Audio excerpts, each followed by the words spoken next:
Hey everyone, it's James from the Fit RV, and with this project I'm going to be dealing with the cab noise in our Ford Transit-based RV. Now specifically I want to deal with the noises that we experience while we're driving along at highway speeds. This is going to turn out to be a longer project, and I'm going to break it up I think into 2 videos. As far as the actual work, that'll maybe take like 3 days, but if we apply my standard RV project estimating formula, which is multiply by 3 and add UPS delivery time, then it might stretch out to a couple weeks, but that's okay because we're going to take our time and we're going to do this my way. That means the first thing we're going to do is we're going to get educated so we can tackle this in the smartest way possible. We're going to take before measurements and after measurements of the noise level, and we're going to look at more than just a total decibel number. We'll actually pay attention to the frequencies of the sounds that we're hearing as well. So it's going to get super nerdy. Now, I've been researching this for several weeks, getting ready to do this, and I did so much research mainly because I don't have a PhD in acoustics. But I do have a general engineering background, and maybe more importantly, I used to own a sound guy business where I ran sound at gigs for local bands, so I am intimately familiar with exactly what terrible sounds like. And I've used all of that to come up with my approach. So here's how the videos are going to go. In this first video, we're going to go over the kinds of noises that we hear while we're driving. Some of them we're going to try to tackle in this project, but some of them we're just not. Then I'll go over the 3 different approaches and the 3 different products that I'll be using to tame the noise. But I don't mean I'm just going to list out the products. They all do different things. And so I'm going to try my best to explain what each one of them does and how it works. Because if we know how these things work, it can actually help us to use the materials more effectively than just slapping them onto the vehicle. Then, once I've gone over all that, we're going to run a little proof of concept where we test out my hypothesis on a small scale and see if it works. That's kind of an experiment within an experiment, so bonus science points. But a big reason I'm doing that is because it's going to be a lot of work to install the sound deadening, and I don't want to go any further if it turns out that this stuff doesn't work. That's probably going to finish up the first video. Okay, then, second video, assuming the proof of concept works, we're going to move ahead. Now that's where we'll take the theory and the test results that we got, and we're going to apply them to the real world van. And the first thing we're going to do there is we're going to go for a test drive. Now ours is a Class C RV, so we're only going to be working up in the cab, and that's where we'll take our measurements. So I'm going to do the whole back of the van. That's not going to happen because it doesn't exist. We'll take our before measurements, and yes, we're going to measure the decibels, but we're also going to take things into the frequency domain and see if there's anything we can learn about the frequencies of the sounds that are assaulting us while we drive. Maybe there will be, maybe not, I don't know. We'll see if we get there. That's just I'm curious. Then we're going to do the install, and I don't really intend for that to be like a here's how you remove the door panel kind of a video. Those are all over YouTube, and I know that because I've been watching them getting ready to do this. You can watch them too, and so I'm not going to redo all those kinds of videos. But when there are parts of the install that I think make a difference in how well the end result is going to turn out, or something that illustrates a concept we've talked about, or show you how do you use a particular product the best, then I'm definitely going to show that. Then, with any luck, after that, I'll be able to put the vehicle back together. If the number of screws that I have left over is below my limit, then we're going to go for the after drive. And we're going to take the same set of measurements in the same way, the same stretch of road, everything I can get the same as we did at the beginning. And fingers crossed, the results should be a little bit better. And hopefully, we're going to learn something along the way. So let's get started. So the first thing we need to do is to look at the different kinds of noises we hear while driving our RV, and then let's define which ones we're going to try to deal with. That way we'll sort of know what success might look like when we're done. But that does mean that some of these kinds of noises we're going to maybe leave for another video. Maybe, I'm not committing to another video. Anyway, there's nothing sacred about my noise list, and other folks might classify things differently, and it's fine. But to my mind, there are 5 kinds of annoying noise you might hear while driving your RV. And I'll just list them here, and then we'll go into a bit of detail on each one. Number 1 is engine and mechanical noise. Number 2 is wind noise. Number 3 is stuff rattling or falling over in the back, and that one is definitely more of an RV thing than a car thing. Number 4 is road noise, tires on the road. And number 5, of course, is Ed Sheeran. So let's start with engine and mechanical noise. And here we're talking about the noises made by your engine while it's running, by your suspension as you go over a rough surface, by the frame of your vehicle as it tries to hold everything together, yada, yada, yada. Now, some of this may be noise in the traditional sense that it's airborne and you can hear it, but the interesting thing here is that some of this isn't even technically noise yet. And by that I mean that some of this engine and mechanical noise is simply vibrating metal. It's not really noise until it hits the air. So let's say you've got vibrations coming off your engine, your transmission, moving through the frame of your vehicle. That's one thing, and there's honestly not a whole lot we can do about that, except maybe engine tuning, which is beyond the scope of this video and beyond the scope of this host. But when that vibrating metal gets to, say, the floor pan in your cab, that floor pan acts like the head of a drum. And when that starts to vibrate, that's really something you're going to hear when you're driving along. And that noise we can do something about. If we can stop or reduce the floor pan or other metal parts from vibrating, then we stop or reduce the sound that gets relayed inside the cab. So engine and mechanical noise is definitely something we're going to pay attention to, and one of the key ways we'll deal with it is by trying to stop metal from vibrating. Okay. Now, wind noise, well, that's exactly what it sounds like. It's the noises, the whistles, the whooshes made by the air as it rushes over the surface of the vehicle. And unfortunately, unless you really want to get into resculpting the shape of your vehicle, there's not a lot you can do there. Now, don't get me wrong, there are some things you can do. For example, we were getting a whistling noise from our roof vent in the RV. And I made a fairing which mounts to the roof rack, and that reduces that noise. That's just one example. Other things you might try for wind noise would be like plugging holes if you find any, filling the gaps between panels, or maybe adding an underbelly tray, something like that. And while those would all be super interesting things to try, I'm not going to be doing any of them in this video. Maybe another video sometime down the road. No promises, but maybe. All right, stuff happening in the back noise. Now look, I'll just be honest, that's what I have Steph for, even though she hates getting up and dealing with random squeaks, rattles, clunks, whatever while we're driving. But the thing about those noises is that they're all unique to your RV. So like our RV is going to make different noises than yours will. So we're not really going to hit that in this video. But Steph actually has gotten to be pretty good at dealing with rattles, so maybe that's another idea for a future video. Steph's tips for chasing RV rattles for your OCD spouse. I bet a lot of people would probably watch that. Okay, road noise. This is our biggest pain point in the RV. Now, why do I think this?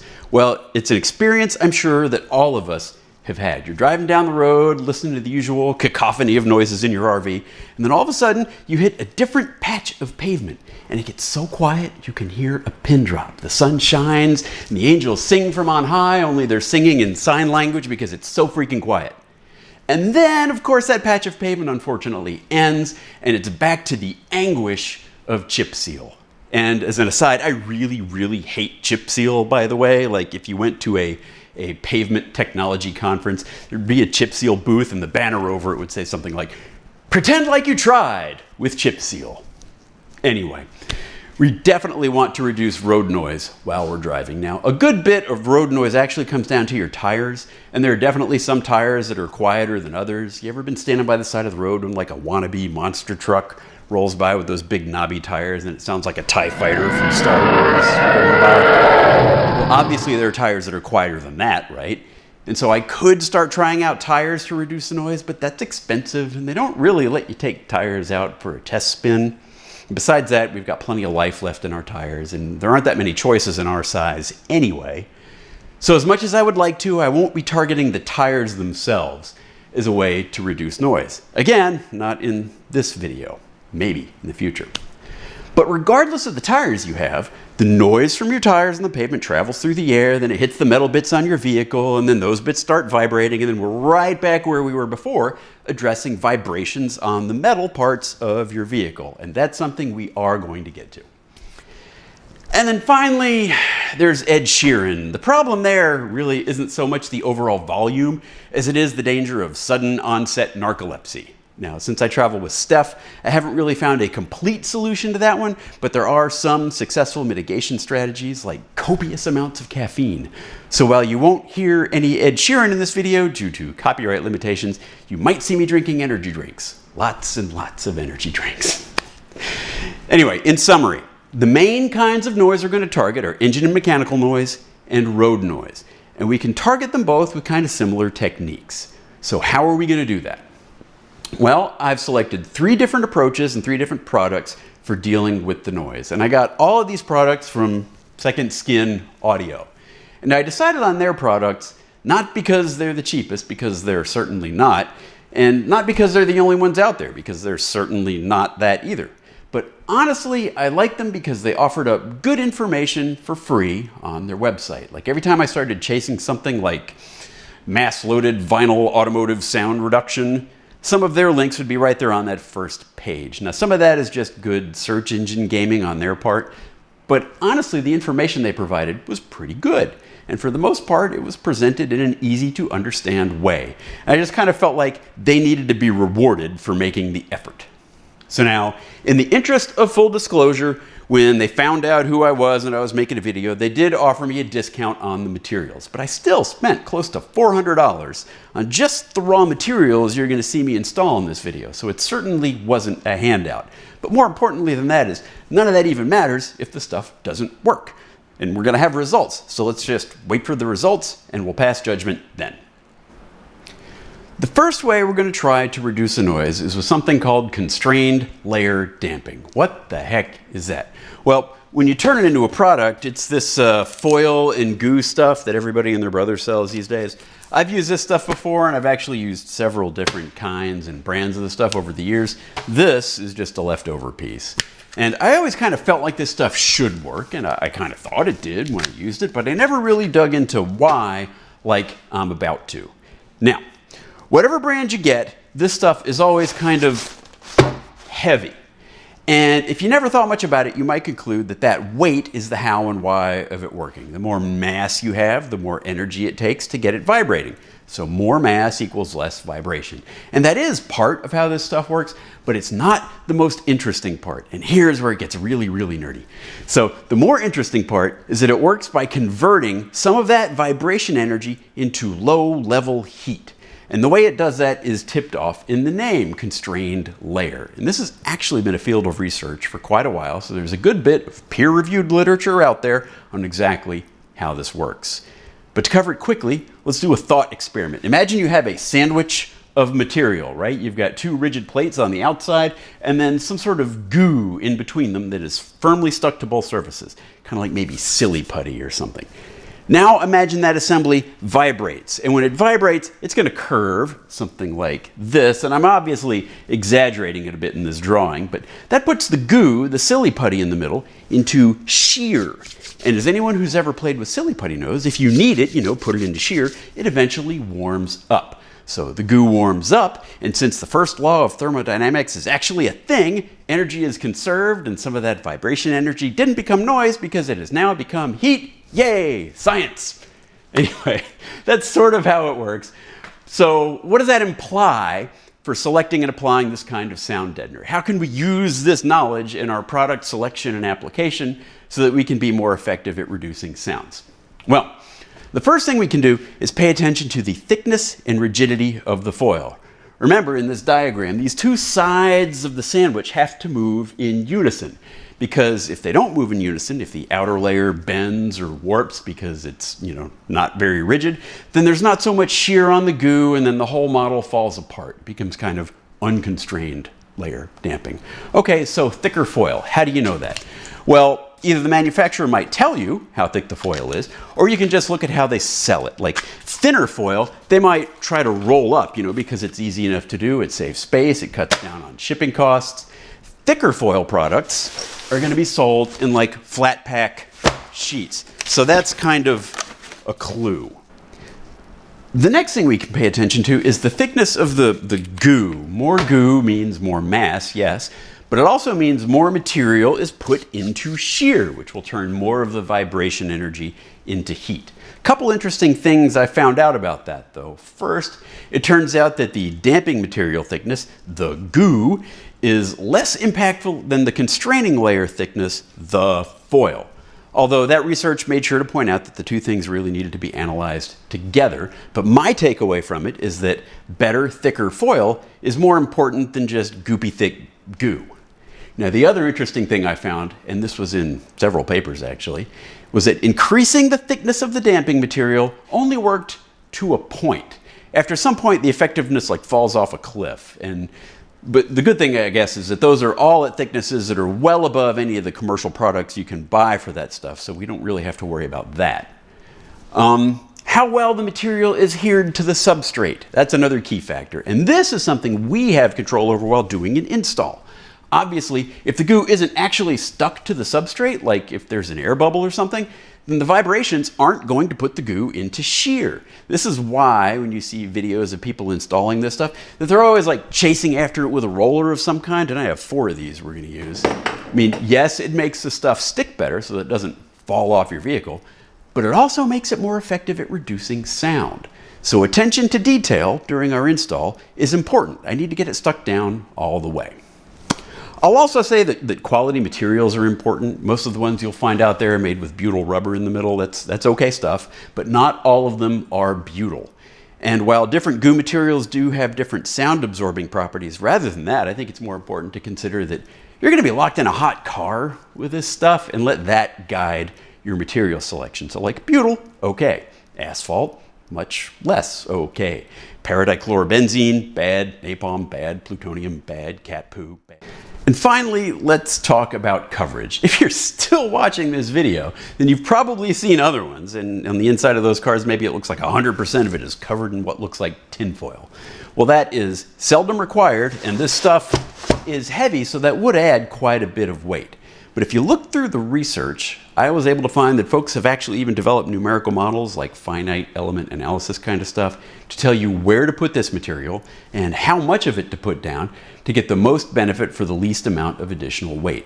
Those approaches were cool, but frankly, they're just way too hard for my little one-off van treatment, so I'm not going to be doing that. But the key takeaway is that none of the papers I saw said cover 100% of everything every time, always. And they didn't say that because it's just not necessary. I mean, yes, you will improve the sound level somewhat the more you cover, but it pretty quickly becomes a game of decreasing returns. Like Second Skin themselves, they recommend that you cover just 60% of the area or more. And you know, they're trying to sell you the stuff. So if we're only covering parts, what parts do we focus on? Mainly large flat surfaces, things you might compare to a drum head. In places where the metal is bent, it's significantly stronger and it will vibrate less. And this kind of makes sense because you already know it. Like, I can bend this piece of aluminum pretty easily, right? But this piece of aluminum, which is bent, not quite so much. I mean, I could if I really cranked on it. So, concentrate on flat areas and work your way up to 60%. Once you get over that, you can start kind of dialing it back because the foil is sharp, and the longer you work with it, trying to get into every nook and cranny, well, you're eventually going to slice a finger open. Now, the product I have chosen to use for my constrained layer damping material is called Damplifier, and it's from Second Skin Audio. It's about 1 millimeter thick, and about 16% of that millimeter is the foil layer. I measured like with calipers. And this foil is actually about twice as thick as this other product. Now, Second Skin does make a product with thicker goo called Damplifier Pro, but I opted not to get that for a few reasons. First, the stuff I've used in the past was only about 1 millimeter thick, and I thought I got okay results from that, and it didn't even have as good of a foil layer. Second, the 2 millimeter thick stuff weighs twice as much, but it's got the same thickness of foil. And third, this is only one of 3 materials I'm going to be installing, and I just don't want to like pile on the thickness and make it hard for myself to put things back together again. Okay, so we've talked about sound damping. That's attenuating the sounds coming through the metal panels. But we're obviously not going to cancel out all the noise with that peel and stick, foil and goo stuff. So what's next? How do we deal with the sound that makes it through? So now we're going to talk about sound blocking, as in nothing gets by, none shall pass. And I've brought you over here to the exterior wall of my shop because this is the best example I have of a good sound blocker. This wall contained 7.5 inches thick of concrete. And it's holding cars above our heads, that's why it's so thick. On the outside of that, there's another 4.5 inches of brick and mortar. And on the inside, it's furred out another 1.5 inches. That's filled with foam insulation. And then there are 3/4 of an inch planks on top of that. So in total, this wall is over 14 inches thick. It's an insane amount of mass.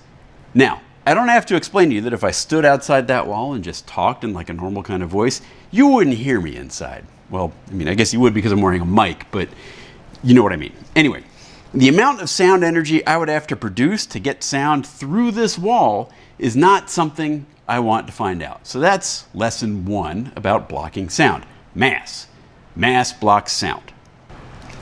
But now, if I were to take this hammer drill outside and fire it up, well, it's probably pretty loud. You wouldn't hear that either, though, through this wall, unless I pressed it up against the wall, and then you would hear it, right? And that is a simple way to illustrate the second thing to know about blocking sound, and that's that it works better if things are decoupled, which is just a fancy way of saying they aren't locked into vibrating together, they're not touching. Now, third thing about blocking sound, and this one you'll just have to imagine. As quiet as this wall is, it could be even quieter if it was flexible and free to move. Now that doesn't really work with a concrete wall, obviously. But think of something like those heavy X-ray vest towel things that they plop on top of you at the dentist. Heavy and limp. Because if it's limp and free to move, then sound on one side of the wall won't make it vibrate and produce the sounds on the other side. You know, it'll just move a little bit. It won't set up vibrations and make noise. And finally, no matter what we do in terms of a wall, it's not going to block the sound at all if there's an open door in it. The sound will just come right through. So that's the fourth thing to know about blocking sound, is you need like complete coverage, no gaps, like a door. Now, I'm obviously not going to install 14-inch concrete walls inside the RV, right? So what do those 4 sound blocking ideas look like if you incorporate them into a product that you can use in a vehicle? Well, they have a product for that, not surprisingly, and it's called mass-loaded vinyl. And if you feel it, it feels kind of like a heavy, limp mat. Now, the second skin product I'm going to use is called Luxury Liner Pro, and it is a layer of mass-loaded vinyl. That's this darker color here, but that's bonded to a layer of foam, this lighter gray stuff. The idea here is that you put the foam side up against the thing that's noisy, the thing that you want to stop from vibrating, like your floor pan or your wheel wells or whatever, and that foam layer will decouple the mass-loaded vinyl from the vibrating thing. So this product has mass, clearly, it's limp, it's decoupled by virtue of the foam layer, so that means the only thing that we have to worry about is getting complete coverage with it. Now, I'm going to be honest, this stuff is a little thick, so I do have concerns about how much thickness I'm going to be adding to the floor, but we'll see, and I'll just try to work around it. I could try to use this material inside the doors as well. I think I bought enough. Maybe I'll try.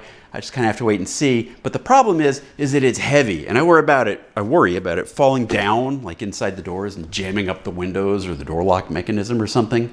And, you know, while I probably can get away with making the floor a little thicker, that's not really an option in the doors where I have to put, you know, those hard plastic panels back on. So in the doors, we're going to try a third product, and I'll tell you about that one inside the house. Okay, we're here in the music studio because this is the best place I can think of to tell you about sound absorption. This room is quiet. It's weird, it's unnatural sounding, and when you're standing here, it's kind of borderline disturbing, it's so quiet.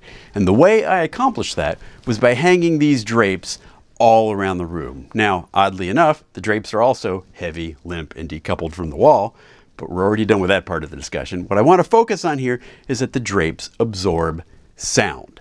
Like the sound goes in, but not as much sound comes back out. So in this room, the drapes are primarily dealing with like echoes, reflected sound. If I hit a drum, you know, you'll still hear it, but you hear the sound once directly, not 75 additional times as it bounces around the different walls of the room. The sound is absorbed by the drapes. Now, Technically, absorption is different from sound blocking, and you can find all kinds of articles out there that will try to explain that to you in a very pedantic way, and they do an absolutely terrible job of explaining it. But I don't want you to get too worried about understanding the difference, because if you try, then you'll have thoughts like, well, if I absorb 100% of the sound, isn't that the same thing as blocking? And then like heads start exploding. So don't worry about that. Here's what we need to know about sound absorption. Think of sound absorbing material like a sponge. A sponge doesn't actually block water, but it does absorb some of it, and there's less water on the other side. And by analogy, with our sound sponge, we'd have less sound on the other side. That's the idea. And it's kind of the same thing with the drapes. Like if I were to stand behind these drapes and talk, you'd still hear me. You would just hear less of me. And speaking of a sponge, that's a good segue for another reason, because when people think of sound absorbing, they usually think of some kind of foam, like this egg crate stuff that goes with our voiceover mic box. But again, this foam doesn't actually block sound, because if it did, then something like this microphone, man on the street reporter, would never work, right? So, call it absorbing, call it attenuation, muffling, turning it down, sponging, whatever. Sound absorbing is the final material I'm going to install to try to reduce the sounds that already get in, like if it gets past the foil and it gets past the sound blocking. So inside the doors is where I'm going to be concentrating with that. And this is the product. It's called Megazorb. It's 1/2-inch open cell foam. Second Skin Audio sells it either with or without an adhesive layer. I opted for with. And one cool thing about this foam is that it's treated to be hydrophobic, which is a good thing inside of a door, because if it does get wet, it'll just dry out. It won't degrade and turn into a mushy lump of insulation like at the bottom of the door. Another cool thing is that it provides some thermal insulation as well. So it might be good to install even if I wasn't trying to do anything with the sound, and you can stack it, to increase the R value. I'm going to be putting this inside the doors because there's a hollow cavity in there. And then beyond that, I'm just going to have to look when I start taking things apart and see if there's anywhere else sensible to install it. So there you have it. 3 different approaches to killing the road and mechanical noises inside our RV's cab. To recap, first, we're going to try to stop the noise from getting inside of our metal box in the first place by dampening the metal panels to reduce their vibrations. For that, we're going to use a constrained layer damping product called Damplifier. The second, for the sound that does get in where we can, we're going to try to block it. For that, we're going to use a heavy, limp, and decoupled mass-loaded vinyl product. That's this one. It's called Luxury Liner Pro. And third, where we can't use the mass-loaded vinyl, like maybe on a vertical surface where it might fall off or whatever, we're going to try to absorb what we can of the sound that's left over with a foam product. And this one's called Megazorb. And I'm just going to come out and say that installing all this stuff is going to be a ton of work. So before I go ripping the seats out of our RV, I thought we'd do a little proof of concept. We're going to try the aquarium principle, and we're going to turn things inside out.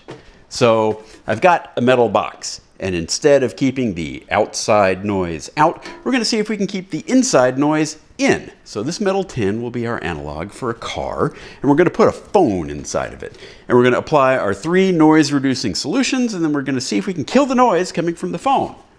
And that way, if this stuff doesn't work, I've not wasted a whole bunch of time and blood tearing apart our RV. All right, so here we are with the phones. Here's the way we're going to do this. We're going to have this phone, this is Steph's phone, don't try to call her now, make white noise, and I've got the volume up as loud as it can go, right? It's kind of annoying. We're going to take this phone, we're going to put it 4 inches away, and we're going to listen to the white noise. And there are a couple things we're going to do with it. So first, we're going to just get an overall decibel reading, and then we're going to look at like the frequency distribution of sounds. So I have a program that will show that in real time by using fast Fourier transforms, and now I've used both Fourier transformations, the first law of thermodynamics, and the word hypothesis in a video, so this is awesome so far. Anyway, we're going to look at the frequency distribution of the sounds too, to kind of see what maybe the different materials do. All right, first, sound level.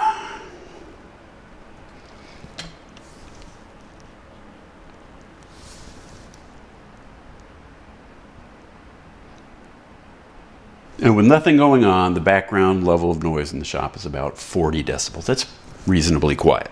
So now, without putting it in the box,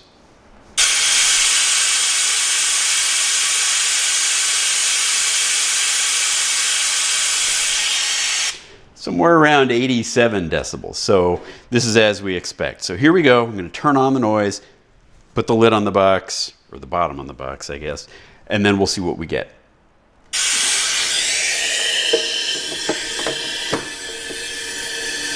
And we'll keep the phones 4 inches away.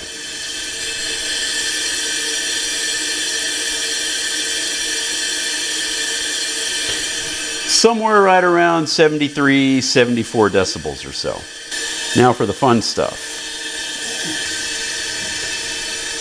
So we can see, well, let me do this. So that's pretty representative. Let me turn this off.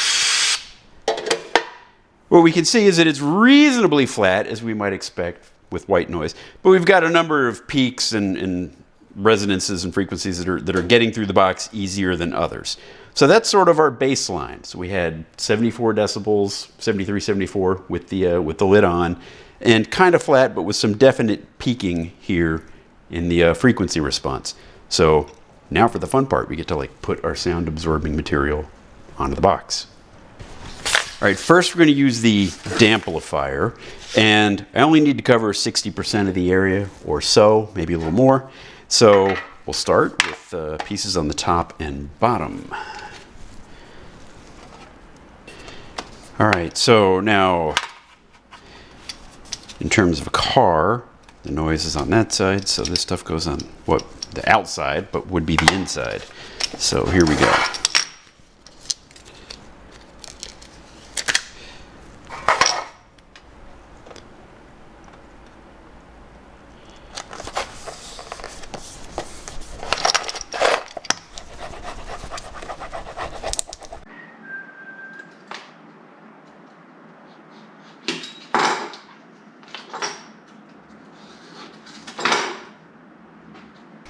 All right, so I've more or less doubled the weight of this little tin now, and we're going to take an intermediate measurement with just the damplifier on there.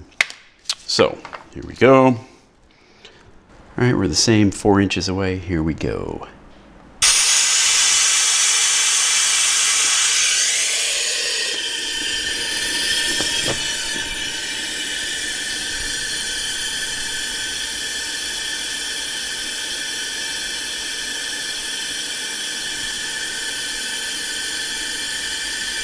Well, now we're actually hovering around 68 to 69 decibels, so that's pretty good. And we've only installed one of the 3 things we're going to try, so far, so good. We're going to keep going.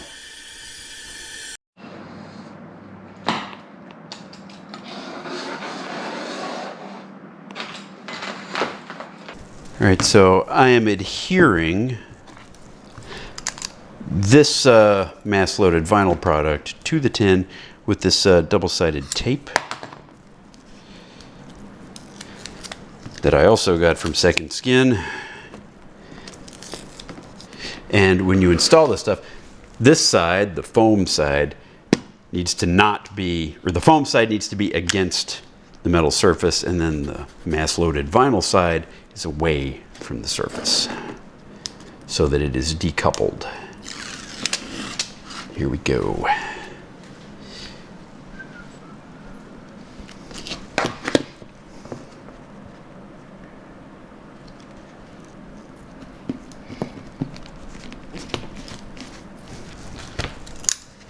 And now, since, we really shouldn't have any gaps in this, I'm going to get some foil tape and kind of tape up the gaps. Hey, Mel. You here for round 2? Yeah, okay. Do you have any bets, Mel? All right, so here we go with this.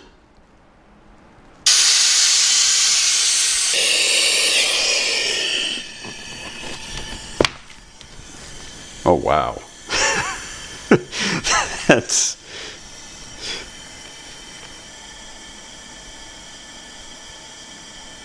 pretty remarkable. We're down to like 54 decibels.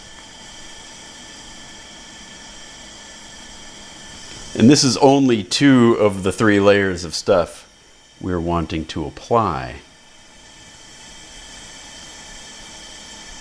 Sure enough, straight up 54. Now let's check the frequencies of this noise. It doesn't really seem like it's changed the frequencies that are coming through all that much. It's mostly getting me talking now. Doesn't seem like it's changed the frequencies all that much. It's just brought them all down.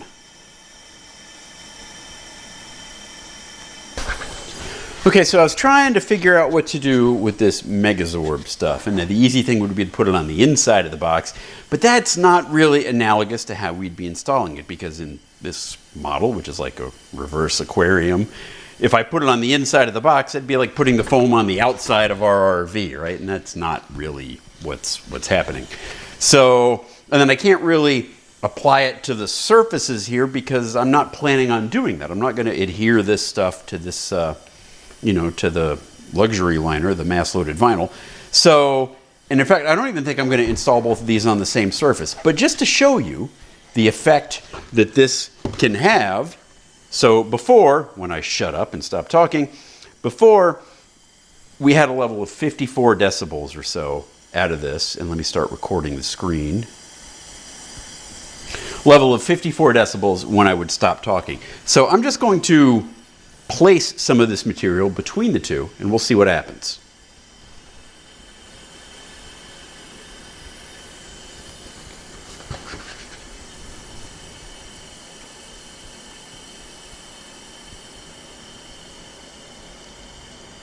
Boom. That's like a reduction of like 7, 8 decibels right there if you get this between you and the noise source. So based on, it's really amazing the amount of not noise that we're hearing from this when we were hearing that. So I'm going to keep this box. If I ever can't hear you on a call, it's because I've put the phone in the box.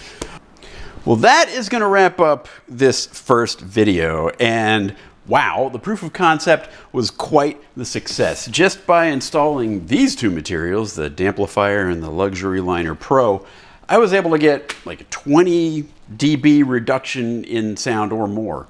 Now, I don't think I'll be able to do that well in the actual van because the van's not a perfect cube that I can seal up completely on 6 sides, but the proof of concept certainly showed that the ideas work and that the materials work. So I'm comfortable going ahead. That's going to wrap it up for this one. In the next video, we're going to do what I laid out at the beginning. We're going to take some baseline measurements. We're going to install the stuff into the van, and then we're going to do an after test. And that's where we can see how much of that 20 plus decibel reduction we can actually achieve when the rubber meets the road. So that's going to do it. This is James from the Fit RV. And yeah, if you have any comments, questions, anything like that, I'm sure there'll be lots of questions. Go ahead and ask them in the post that is associated with this video. You'll find a link in the YouTube description just down below. And yeah, we'll see you next time. Bye.